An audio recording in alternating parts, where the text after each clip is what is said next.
behind us. Oh, okay. So, city council members, we're going to get a picture with Tom before we start. So if you can come up here.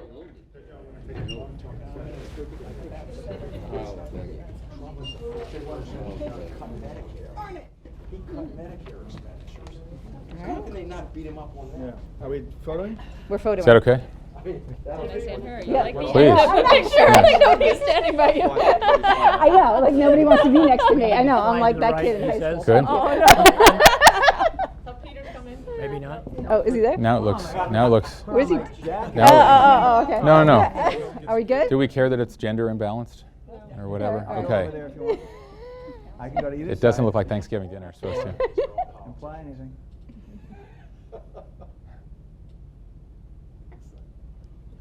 Awesome. Great. All right. We're going to get Good. started now. Thank you all for indulging us. Yeah, we're sitting down here. The council is sitting down here.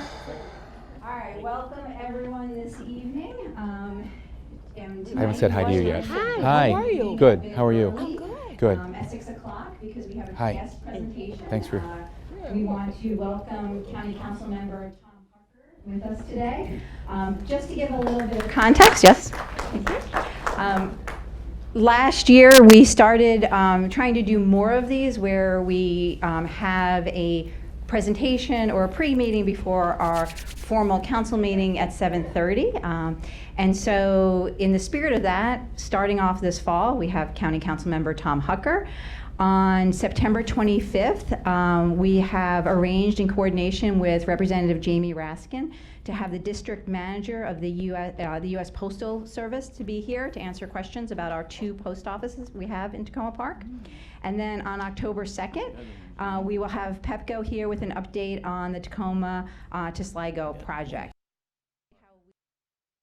These meetings is we'll ask our guests to speak for about 15 or 20 minutes, and then we will open it up for Q&A from members of the City Council and the public.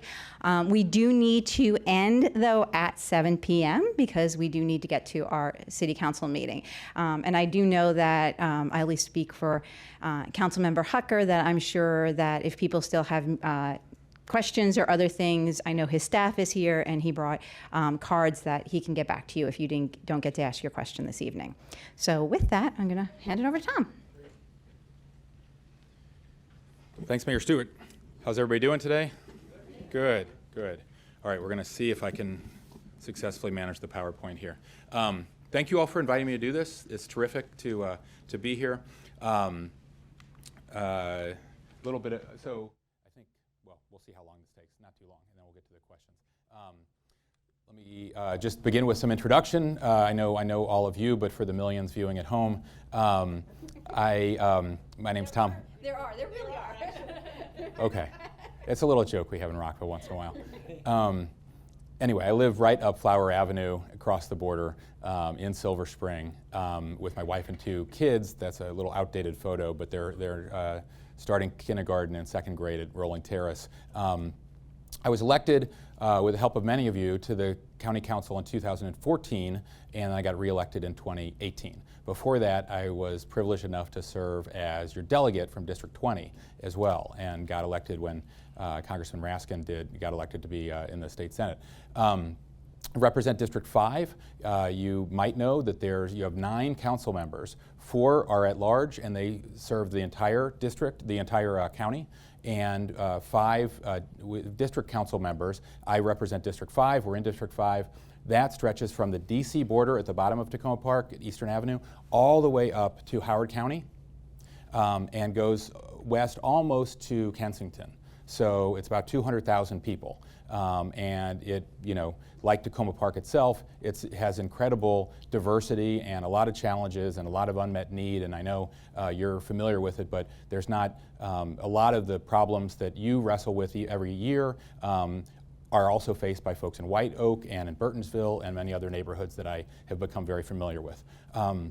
I serve on 2 council committees. I serve on the public. I asked for the committees that have the most interface with the neighborhoods, and So I serve on the Public Safety Committee, which oversees our police, our firefighters, our fire and rescue department, our sheriff, our state's attorney, and for some reason the Office of Consumer Protection. And also I serve on the Transportation and Environment Committee, which I've served on all of those the last 4 years. I chair the Transportation and Environment Committee now. Before I forget, I want to make sure to introduce Dave Kuhns, my longtime Chief of Staff, is here. And Ruthie Goldberg is a new legislative aide in our office, relatively new, but I want to announce Ruthie not only lives nearby and is new in our office after graduating St. Mary's College, but she's going to be assigned in our office staff to have oversight over Tacoma Park issues. So you can stay in close touch with her. When I'm sitting in a boring hearing all afternoon, you'll be able to reach her instantly, and she'll be able to attend a lot more council meetings as well to stay in touch with constituents. Okay, so what does the county council do? Why do you have a Montgomery County Council? We do two major things. We set policy for the county, just like you do for the city, and we pass the budget. So every May we adopt an operating budget for the fiscal year, which starts July 1st, and every other May we approve a capital budget, which stretches over 6 years. We also adopt and oversee county programs, and we interview and then confirm county executive appointees to lots of our boards and commissions. And this being Montgomery County, we have lots of boards and commissions. We meet all day on just about every Tuesday, and then our committees meet on the other days of the week, and we do plenty of work in the districts as well with constituents and lots of public events. We hold public hearings, as you know, on legislation. You all have come in, the mayors come in very often and represented the city's position on all kinds of complicated positions before the county and represented the city's interests very well. We also try to, of course, promote economic development to grow our tax base and our jobs. Okay, more about the budget. We have a $5.8 billion operating budget in the county. So that's bigger than many states. Am I good? Okay. And unlike the federal government, it's balanced. That's up 2% in FY19 and we have a $4.4 billion 6-year capital budget that set the council's priorities in one big fiscal document. We have, just like you, ever-growing needs, and many of them unmet, and still finite resources. The new budgets that we passed this year hold the line on taxes. We didn't raise any taxes, but they make increasing investments in the things people want to see most. Our schools, our parks, our public safety, our libraries, and transportation especially.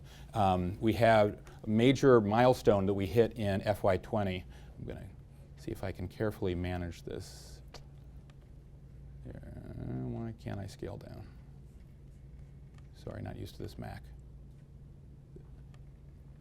We hit a major milestone of getting our reserves to 10%. Years ago, during the recession, our county executive, our county council president, every year go up and they meet with the bond rating agencies, as you probably do as well. And at a time of great fiscal stress and challenges, they committed that we would increase our reserves up to 10% over many years as a condition of keeping our AAA bond rating, which obviously is very important to make sure we can borrow at a very low rate of interest. The council made that commitment as well year after year during the Great Recession and beyond, and we've been saving more and more money toward that goal each year. Despite having a lot of unmet need, there's always a tension there, but we've really stuck to our promise to get to the 10%. And this year, for the first time, we reached the 10% reserves. So that's both very good, it's a sign of our fiscal discipline, and it's hopefully going to free up a little bit more money next year because we won't have to hit that target.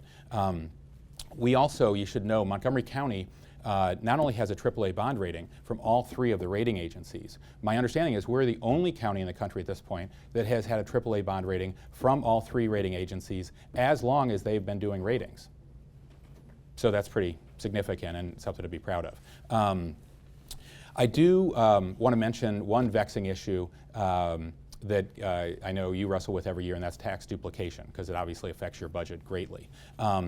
This is something that I hope we can make some long overdue progress on in the coming budget year.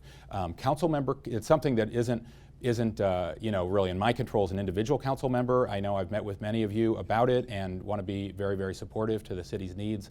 Councilmember Katz has been appointed to be the point person on the council for tax duplication issues. As you know, he served in the city of Gaithersburg for 34 years, I think it was, and as mayor for 20, so he's very familiar with being on the receiving end of the tax duplication issue. And he serves also on the Government Operations Committee, which I don't serve on. He's taking the lead on helping to negotiate an updated formula. My understanding, and you can correct me if I'm wrong, Mayor Stewart, is that within MML, the Maryland Municipal League, the municipalities haven't reached an agreement yet on a formal position to recommend to the county. And I know Councilmember Katz is getting data from agencies, including the police, and what he's told me is he wants to make a recommendation on a new formula to the county executive, from whom a proposal has to come in time for the FY21 budget. Okay, well, so that's tax duplication. Anything else on that slide? Let me see. The capital budget's $4.4 billion, and you can see where an awful lot of this goes. Education, back to the operating budget, education gets a little over half of the operating budget, $2.68 billion. And as you know, since we have a independently elected school board, mostly we provide some oversight, but mostly we write them a big check, and then we work with them to execute on their plan to manage the school system. What I'm happy about is we've been able to fully fund the superintendent's budget each of the last 3 years. So everything they asked for, they managed to get. It wasn't easy. We had to make cuts in other places, but really schools have been for a long time our top priority, and we've been able to fund them with that in mind. We also have put an enormous amount of money, you can see $314 million into Montgomery College because of the amazing work that they do for our young people and not so young people. Other big areas that we invest in: recreation parks, $45 million, economic development and housing, $5 million for the Montgomery County Economic Development Corporation, and Workforce Montgomery gets some additional money for workforce training. Public safety is like the third biggest area of the budget, $223 million for our fire and rescue service, and $295 million for the police. And then health and human services is really second after education, kind of skipping around. Transportation and the environment, also $227 million. We're going to talk more about any of these, and we can come back to that slide, but I'll move on in the interest of time. Where does that money come from? The operating budget revenues, most of it you can see comes from county property, income, and other taxes. So that's $4 billion of the $5.6 billion, $5.8 billion that we have to work with. The state and federal only makes up $1.2 billion of it, and then the rest comes in service charges and fees. The split within the county portion, that blue portion there, 46% comes from your property taxes, 41% comes from income tax, and 5.4% comes from energy tax. We are fortunate compared to an awful lot of counties around the country. There's 3,000 counties in the country. Many of them don't have an income tax, for example. And so their budgets go up and down much more fluidly when the economy goes up and down. And our income tax really provides a much more balanced approach to budgeting and sort of insulates us against some of the cycles of the recessionary cycles. Okay, the education budget. I mentioned that we fully funded the MCPS budget the past 3 years. The FY20 budget is actually up 3.2%. It's actually, we came in a little bit higher than the Board of Education's request. That allowed them to meet a lot of ongoing unmet need. You know, our school system is growing faster than any school system in the state, and it's the largest in the state, of course. We were able to hire 1,000 plus new teachers with the additional funding we put in this year, and reduce class sizes, focusing especially on the K through 2 grades. We also added more security officers and programs for at-risk students. I need to scroll a little bit here. We came in over $8 million above the state-mandated maintenance of effort level, and a few of the programs that the school system asked us for, which are new, I want to highlight. At Arcola and Roscoe Nix elementary schools, both of which in the down county, in the southeastern part of the county, they for the first time this year have full year classes. So they ran classes all summer long, and that, you know, they chose those schools, of course, because they have an awful lot of at-risk students that need both the social support and then the educational support that comes with that. We also we're able to hire more counselor and psychologist positions at a lot of the schools to deal with increasing mental health issues among our students, and we expanded dual enrollment and middle college programs for high schoolers that are taking college classes. Have you all heard about the Summer Rise program? That's about a 3-year-old program that is a 3-week, 60-hour program for rising juniors and seniors that partners assigns them to a company or a nonprofit that agrees to take them on for the summer and provide career-based learning opportunities for them.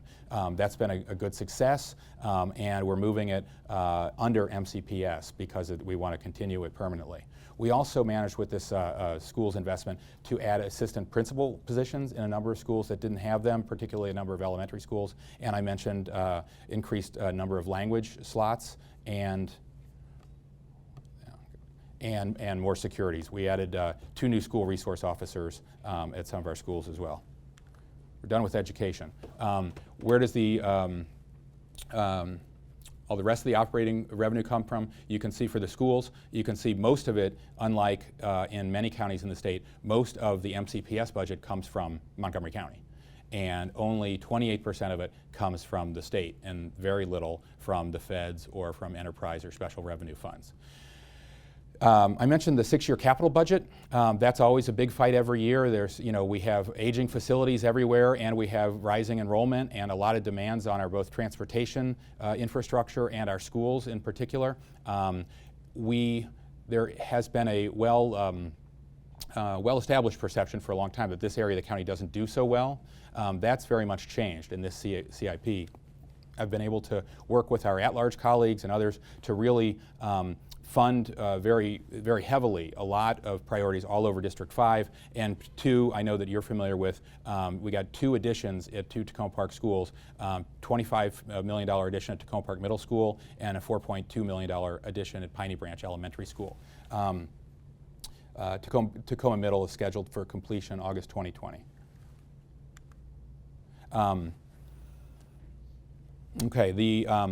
The CIP is, I mentioned, $4.4 billion. You can see where this goes. The bulk of it, not quite a majority, goes to MCPS. 26% goes to transportation, so that's both roads and transit. There's a portion for general government, a good portion there for 7% for Montgomery College, and we're excited about the new Math and Science Center, of course, coming to Tacoma Park, and then the rest is the Park and Planning Commission and Police and Fire. Okay, transportation. This sort of takes up a good portion of my life during the budget. The county executive sends us a budget every year, a proposed budget in March 15th, and then we work on it for 2 months and we finalize it by around May 15th. In the budget, of course, the county executive came in. He started his term in December after a sort of unexpected general election. Didn't have very much time to put together a government, and really inherited the budget that was largely established by the outgoing county executive, so he didn't have a whole lot of wiggle room. Some of the cuts that he recommended that we didn't like included cuts to ride-on bus routes, cuts to our bicycle and pedestrian priority areas, which is money we're investing to make sure that we can retrofit our older intersections to be much safer for bikes and pedestrians. And we were able to restore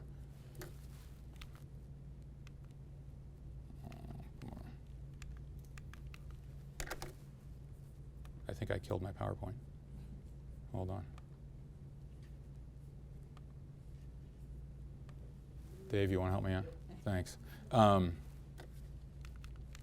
It's not responding.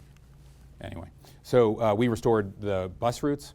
We restored the BIPAs, the bicycle and pedestrian areas. And then outside Tacoma Park, but still relevant, one expensive improvement to pedestrian safety is, and the metro system, is building the second entrance to the Forest Glen Metro. If you all are familiar with the Forest Glen Metro, you can only get in on the west side of Georgia. If you live on the east side of Georgia, you have to run across 6 lanes of state highway, which is one of the most congested in the state. You got it? Yep. Okay, great, thanks. And for years, we've been asking the state to fund a second entrance and a pedestrian underpass so people could safely access the metro there. That would also really help to spur redevelopment in that area. And we made a commitment. We actually managed a couple years ago to end the funding for an unpopular road project, bring it over and get it into the Forest Glen project there for the second metro entrance. County executive removed it. We managed to get it back in. So that's not only good for pedestrians and cyclists, it's good for all of us who care about the future of the metro and the Red Line in particular. We also expanded the Kids Ride On Free, the Ride Free program of Ride On. They had been riding free just in the mornings, and we extended it so they can. It doesn't really make a whole lot of sense to do it part of the day, so we extended it for the full day. So now we're trying to get the word out, and we could use your help making sure all our students know they can ride buses free all day long, everybody under 18 and under. And we're, part of that is not only getting more people on our bus, but really training the next generation of riders. So bus ridership doesn't seem like an exotic thing adults do, but something that is just normalized and part of kids' everyday experience, so they continue to ride as adults. I want to mention the Purple Line. You all, I know, Talicia's district in particular, probably affected by the new construction in Tacoma Langley. This Purple Line has been, the construction has been very disruptive really all along the route, and I have, I think, 9 stops in my district, so I've been dealing with it as the construction comes to each neighborhood. I reached out, I want you to know, Talicia, to the Purple Line partners today, and while they're on their 3rd CEO, and I haven't been scheduled for a meeting with him yet, I did get them to commit to come to Tacoma Langley and meet with you and me and Kaylee and see some of the disruption firsthand, and if necessary, then come back and meet with a lot of the small businesses as well. But I think that should really help to address some of the issues and get more attention there. Anyway, we've had various programs to help out small businesses get through the disruption of construction on Bonifant Street and elsewhere, and be eager to talk to you about what programs might make sense in the city as well and what the county could do to help. I did want to say there's an impact assistance fund the county has with $125,000 in it for FY20, and that from that we give out grants of up to $25,000 to businesses that report severe impacts. So they have to open up their books and show their receipts before and after and all that, but that's something I think a number of Tacoma Langley businesses might be eligible for.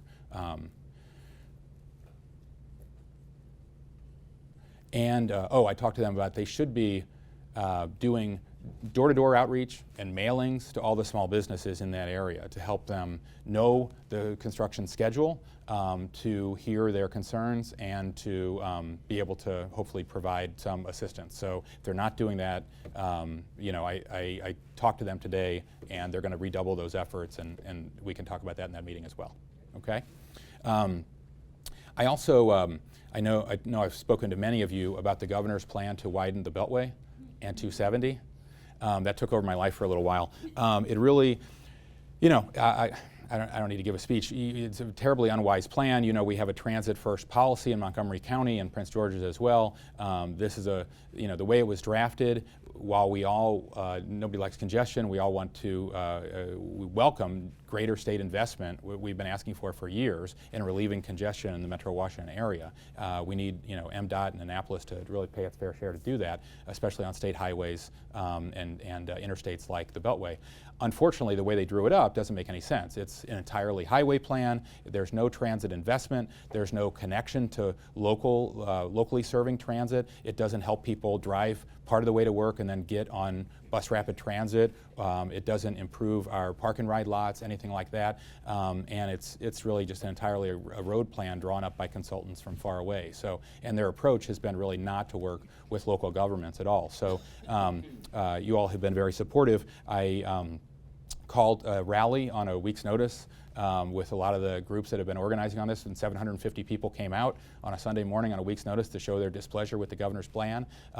We took a lot of the recommendations we'd been making for years to Annapolis and cobbled them into a full alternative that we presented at the Board of Public Works meeting. And following that, in a meeting I had with the governor's staff, they've now announced that they are formally studying our alternative with the same weight as the governor's alternatives as well. So they've also opened up the process more, so our staff are no longer going to those meetings and just sort of sitting there like a potted plant as a resource for them, but they're really not taking any of their feedback. They report to me that they're being heard more, and they're a little more optimistic about the overall direction of the whole thing. So we can talk more about that, but I know I wanted to catch you up on that.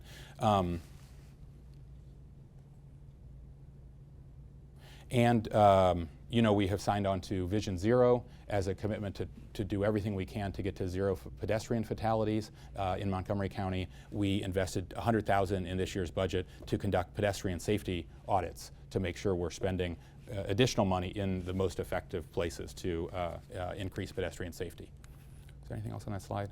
Oh, and I wanted to mention, you all care a lot about the Metro in general. You care about the Red Line.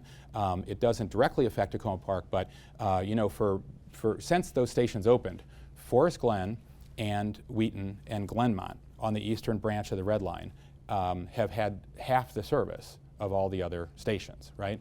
Riders there pay full fare. They have to wait twice as long for a train, both directions. They're half as likely to get a seat. And that infrequency, both it keeps people off the trains because people are in a hurry and they need to get to work, and also it has reduced redevelopment in those areas and the incentives, because businesses don't feel like they're really served by a full-fledged metro station. So I know I worked with some of you and many other transit advocates.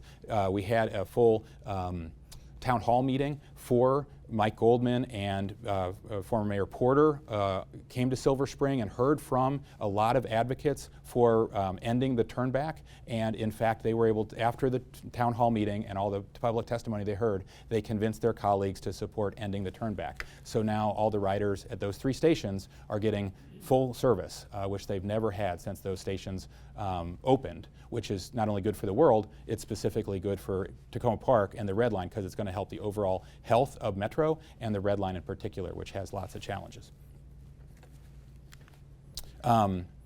Last on transit, I wanted to mention bus rapid transit. The idea behind bus rapid transit, we mostly the people that ride on buses in Montgomery County, unfortunately, are folks who have to ride on buses. There are people who don't have cars, and the only alternative that's available to them is our traditional ride-on service, which we try to make as good as possible, but to capture people who have cars and encourage them to leave their cars at home, and to provide a better level of service for all the ride-on riders in some of our larger, busiest corridors, we are moving toward bus rapid transit.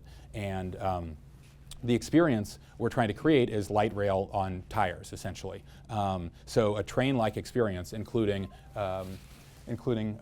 dedicated lanes and signal priority, so you get to your destination a lot faster. Stations with real-time information about when the bus arrives, unlike just a bus stop with a sign stuck in the mud. Stops less frequently, every half mile or mile, so you get to your destination faster. Real-time travel information I mentioned, and then also just more spacious seating and a better experience, including Wi-Fi and USB ports. So you can just hop on, listen to your podcast, watch your movie or whatever, and get quickly down to the Silver Spring Metro, and again, the Red Line. So the very first corridor is entirely in my district, luckily. Starts up at Burtonsville at the park and ride lot there and goes down to the Silver Spring Transit Center. That construction is underway, and total cost is $20 million, including the new buses, and it's expected to start running in May. That'll provide a much better experience for the folks who ride on that corridor, and hopefully incentivize a lot of folks who drive in that corridor and sit in traffic every morning to actually leave their cars at home and try this experience to get to the Red Line or farther into DC. We also think it's going to really help the redevelopment of Burtonsville and White Oak and a lot of the underserved areas in the eastern. Okay, yep, I'm going to speed it up.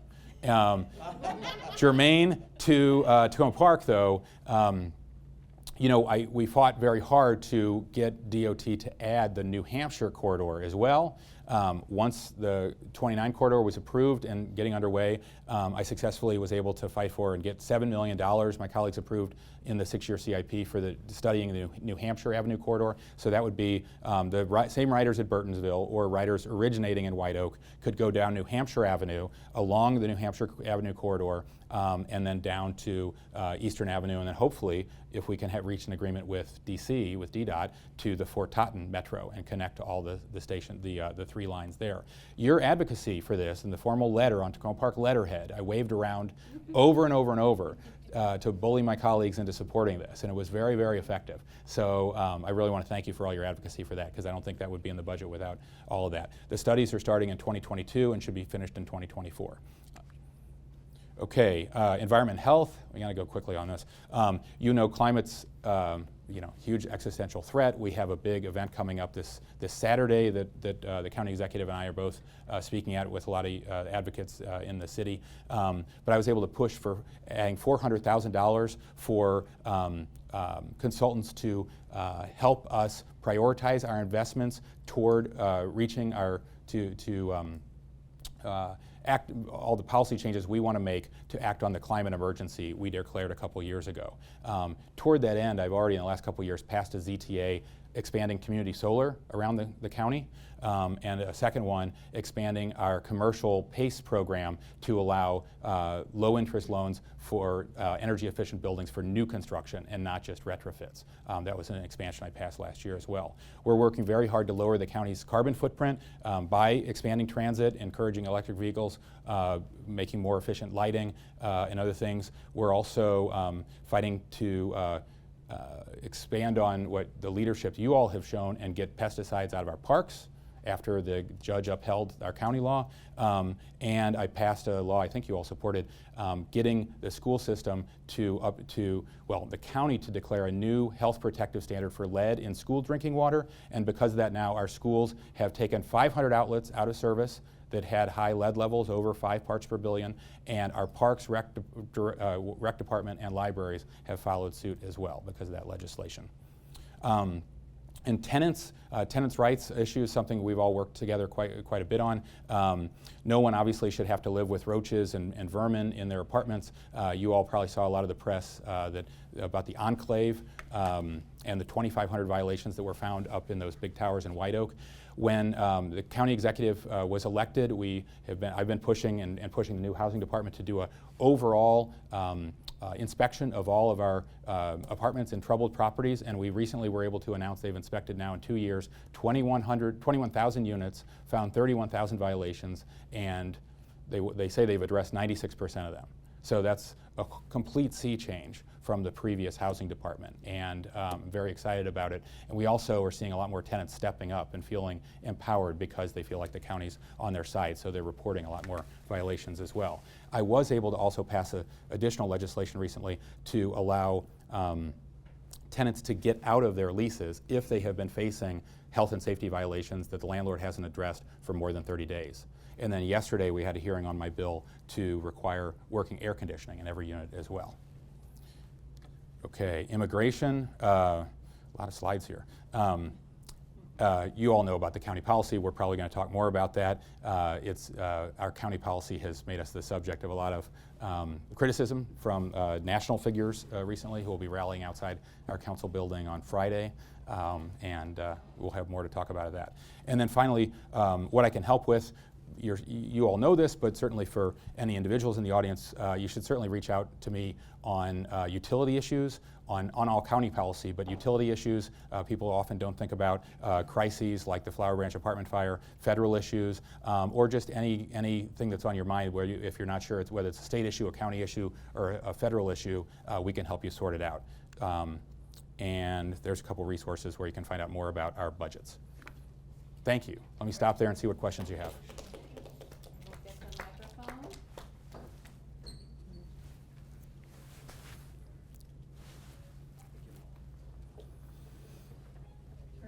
And so we have about 20 minutes for questions. Erwin, I'm going to ask you to go second because I'm going to defer to my colleague, Alicia Searcy. First, thank you so much for Absolutely. reaching out to Purple Line. transit partners. I feel like there's quite a few overlapping issues that are currently at play, not just within the Tacoma and Langley Crossroads area, but also impacting White Oak, right? So you have, for us, particularly Purple Line, you have with University Boulevard and New Hampshire Avenue, one of the deadliest intersections or areas for pedestrians in the state. Absolutely. You also have opportunity zone designation, which has a limit in terms of how long we would keep that designation and what we would need to do in order to really try to take advantage of perhaps state resources or even federal resources that might become available. So I guess my question to you is, given that you have us and you have White Oak, you have quite a few other opportunity zone spaces, what are your goals for the remainder of this calendar year and the next year to really try to help those communities that have all of these conflicting factors that are happening in many cases to them to kind of weather the storm and bring our constituents along for the ride? That's a very, we could probably talk about that all night. But I think a lot of those programs are underutilized, and most people aren't aware of them. And you all probably know you have 200 businesses in the Tacoma-Langley area that probably don't know in depth all the programs that might be available to them in terms of loans, grants, marketing assistance, business plans, other things like that, both at the state level and, of course, at the county level. We have a small business assistance program that is probably very underutilized by a lot of the community. So getting that word out, I think the burden is really on our county programs to do a better job. We can provide marketing help and more staff to get them out there, but I really need your help, and I want to follow your lead. Identifying people who would benefit and helping to get the word out. And the last 4 years especially have been just ongoing drama, helping people navigate a lot of construction and a lot of transportation reform, right? And as not disturbing, as uncomfortable as that is sometimes, that's probably better than having absolutely no progress at all on these things. These are all projects. The good news is projects that people have been asking for 20 years. I went to a rally at Tacoma-Langley with Governor Glendenning in 1998, and he declared the stop is going to be right here, and we all went home and we thought it was just going to happen. And then, then there was the Ehrlich administration. Nothing happened for 4 years. And then we had lots of lawsuits and other delays. Now these things are finally happening. They come with a lot of disruption. And the same thing with the BRT people have been pushing for years, and the ride-on improvements and other things that we're doing, the pedestrian safety improvements. It's great that we have I think a public and a county council that wants to invest in these things, and that we're not in a recession and we have the money to do it. But I really need your help targeting it to the right places and helping people come forward to take advantage of them. No, that's great, and definitely I'm ready to have you at the table. But I think one thing that's going to be critically important for us is having you all at the table, but also having you advocate with us with State Highway, advocate in terms of state level resources that might be available, advocate and assist with some of the cross county coordination that needs to happen, because we're, one side of the street could be Montgomery County, but the other side of the street is Prince George's County. And if the goal is to really try to ensure pedestrian safety, we're maximizing the benefits that the Purple Line brings, then it's going to require all of us coming together to really reach an agreement in terms of the strategy forward. So I definitely look forward to reaching out to you all so that we can try to bring everyone together to have a meeting of the minds, to take full inventory of the resources that are available, but also start making some real moves towards making some of the changes that are needed in the corridor. Amen. Yeah. No, I do think. State Highway is is full of a lot of great people. We don't agree with them on everything. It's hard to get our way, right? And so if I were you, I wouldn't ever meet with State Highway really by yourself. I would always bring us in. If I can't be there, Dave will be there. Sean Emerson, our transportation guy in our office, will be there. And I would bring our state delegates and senators, because one, we all need to be on the same page and asking for the same thing and having the same set of priorities. And two, they need to see us all working together, because it's the 3 delegates and the senator that vote on the state highway budget. I don't anymore, and they need to hear from them as well. We need to put them to work for sure. Also on the business side, I do want to mention we just had state, the new Commerce Secretary, Kelly Schultz, is a friend of mine I used to serve with on the Economic Development Committee in Annapolis. We just brought her, Finding Forest Glen Civic Association brought her to Montgomery Hills to do a little walking tour there of the challenges on the George Avenue corridor there. And State Highway declined to apply for federal money, so people are upset and want to see what's the state's plan to redevelop that and bring pedestrian safety and retail serving and locally serving retail to that corridor. So we brought in Kelly, and she met with small businesses. She walked the whole corridor with us. She's following up on a number of things. I think we should bring her to Tacoma Langley. That was great. And she'll come. I'm pretty sure I can get her to come and meet with folks. Okay. Great. And we do have, I just want to mention, quarterly meetings with SHA and Julio Soron, who used to be in your Yep. office, used to be, but maybe. I know, we lost him to the purple line. Yeah, but now we can include Ruthie in those meetings, and I think it was really helpful to have that continuity. Yep. Cool. Erwin? Tom, in the mid-1980s, University Boulevard, New Hampshire Avenue, third most deadly intersection in the Yes. state of Maryland, Yeah. only by a fraction of being second. Mm-hmm. We spent millions of dollars in committees that I chaired and was very instrumental in, as long as number of people in this room, to put in median fencing. Right. As I watched them tear them down in favor of the purple line, which I'm in favor of. Mm-hmm. But when I talked with the people who represented the future purple line at that time several years ago, they assured us that there would be some way of keeping people from crossing illegally. That was the whole problem in the first place, getting hit by cars because they paid no attention to safety. Sure. Right. What can you do to be certain that the purple line provides a modicum of safety Right. and forces people to use the proper intersection crosswalks? I'm totally on your side on that. I will come to whatever meetings we have with Purple Line folks and State Highway folks, and if it's not those fences in those places, get the right engineering and other barriers to keep, to make sure we have the same goal. People crossing where they're supposed to cross, not crossing where they're not supposed to cross. Pedestrian safety is even more of a priority than it was then when those went in, and they haven't solved all the problems. So absolutely, we can't go backwards, and I'm happy to be part of all those conversations and push Purple Line and State Highway to do everything they need to be doing. Unfortunately, the county can't just do it. People think, oh, we should be, just bring a bulldozer and fix University Boulevard. I try to say, so people understand, we don't own University Boulevard or New Hampshire Avenue or Piney Branch Road or 410 or anything. We can't touch them. If it's a county road, I can get a crew over there pretty easily, but we can't touch a state road. We have to get their permission, and that takes a long time. And unfortunately, I forget the latest number, but we declared Vision Zero. In the first half of last year, we had 11 pedestrian deaths. 10 were on state highways. 10. I know. Both those are state Right. highways. Exactly. Right. So and again, we need to work with our state senator and our delegates to put pressure on them too. Cindy. So hi, speaking of coordinating and changing topic just slightly, you mentioned that the county has declared climate emergency, and there's a climate plan being developed, and the same is true for the city. The city has declared a climate emergency and is in the middle of developing a climate plan. You have a meeting Saturday to talk about county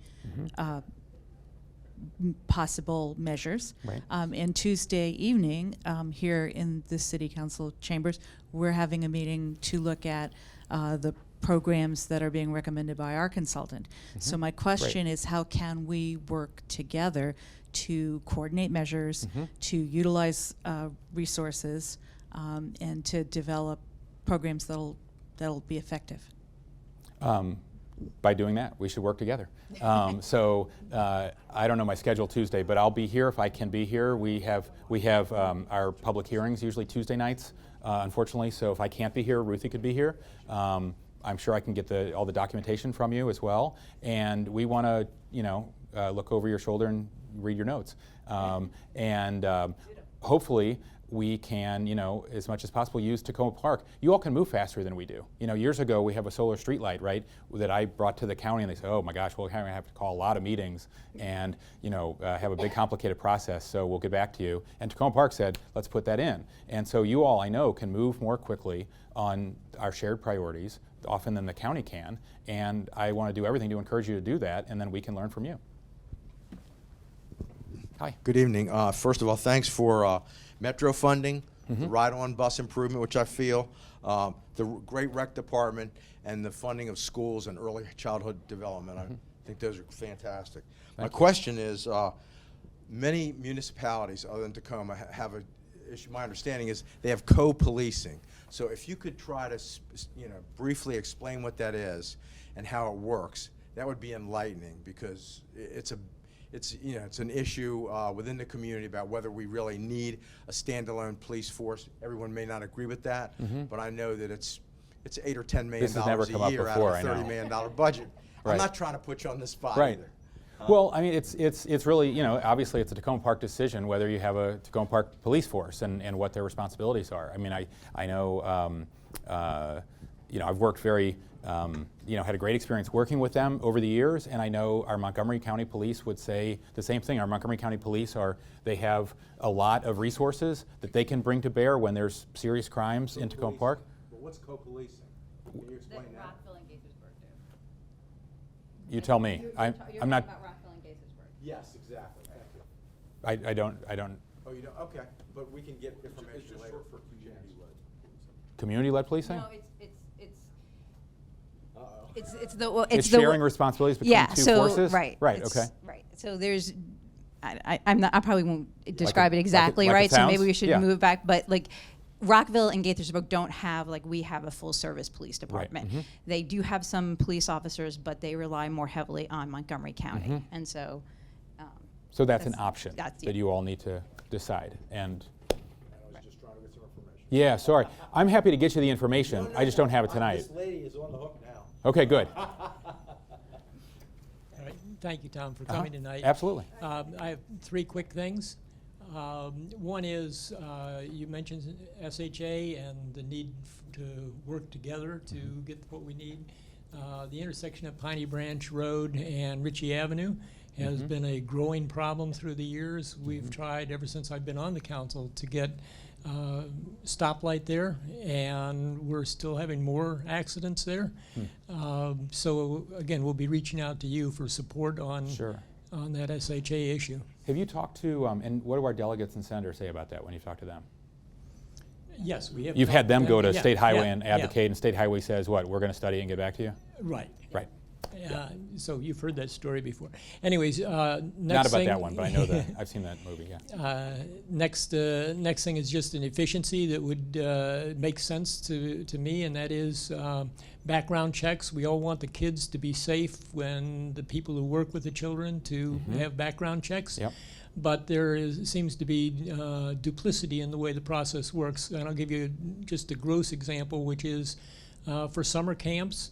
When you hire, when a nonprofit organization hires a Montgomery County public school teacher to work at the summer camp, they've obviously been cleared, but they have to go through a full background check again. And okay. it's just an efficiency I think would be serve the taxpayers well. Okay, so Dave's taking notes on these. So yeah, let's look into and then that. the other thing is, through the years, and a full disclosure, my wife Yep. runs the Piney Branch Pool, but through the years, it's every year it becomes like a community fight to get the funding through the budget process at the county council for the pool, and every year, the council ends up funding it. It Right. just seems like there ought to be a better way than having to take the council's time, the community's time, to secure that funding over a period of time. That would be nice. I mean, even this whole school system, we decide how much to fund each year, and that's after numerous meetings with them, lots of public hearings, lots of advocacy. It would be great if we could just say, okay, as long as the pool is going to be there, we're going to make a multi-year commitment, but I can't imagine us doing that. I will say, I know you all will advocate for the pool funding. We have 4 new council members. And Councilmember Leventhal is gone, who was always a vigorous advocate for this. So I'd really encourage you to start talking to council members about all that provides for the community, so that doesn't go away. Hi, Mary Jane. Thank you. Hi. Hi. Thank you for holding this. I really bet. like this because some of the messages I get, emails, are for politicians saying to go to $50 a head dinners, fundraisers, and I can't afford it. Okay, I'm sorry. I'm sorry. If I was a I hear millionaire, you. I would. Yeah. But anyways, I'm a low income homeowner, Sure. and my ex-husband moved into Tacoma Park, bought our house in Tacoma Park in 1985. Right. One of the reasons we moved there is we're a biracial couple, and he's also from Kenya, and immigrant and everything. Right. We thought we would fit in. And our son has higher functioning autism. Right. He's grown now, but we don't fit in anymore. It's gentrification. It's mostly wealthy white people. I don't hate wealthy white people, but just that's all they're moving in. But developers are buying the houses and bumping them up and making them big and to so-called luxury buildings and charging $800,000 for them. I mean, I don't feel like I fit in anymore. And also, please help us low-income homeowners because the current system of taxation is completely, I don't think, right. Right. And it's complicated, and I get so stressed out to fill out the forms, and I've tried to help some of my neighbors who are in the same situation, and they think and they're halfway intelligent people Right. also, and it's difficult, and Yeah. you have to turn in your tax forms and all this. Excuse me, why? I mean, I don't want to turn anything with my social security number on it. I mean, really, to me, I hate to beg, but I'm sorry. No, you're not at all. You remember I've been to your house, and I hear you. I mean, all of us feel burdened at times by our taxes, and I hear you about the changes in the neighborhood.